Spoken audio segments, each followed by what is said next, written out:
I am the Tofu Golem. Please enjoy the video. You begin by enabling the basics.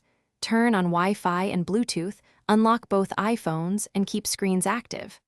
Once done, open the app that will use the direct link, AirDrop, a file transfer app, or a printer app.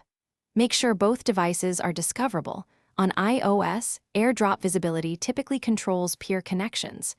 You do this now so the devices can advertise and scan simultaneously. This first step reduces pairing delays and prevents app timeout errors as you proceed to initiate the connection.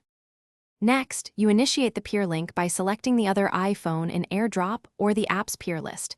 This starts a Wi-Fi direct session under the hood. When you tap Send or Connect, the receiving device will get a prompt. Accept it immediately and review any permission dialog, such as access to photos or local network. Make sure to accept on both sides because iOS enforces mutual consent. Once accepted, the app negotiates a direct encrypted channel, and you'll see transfer progress or a connected status. To finish, watch the transfer or session until it completes, and don't lock the screen or switch apps mid-transfer. If something goes wrong, first toggle Wi-Fi and Bluetooth off and on, then retry.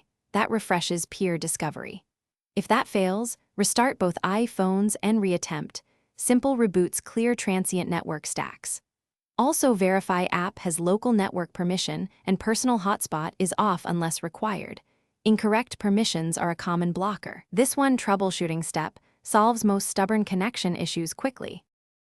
Thanks for watching. Consider subscribing if we helped you today.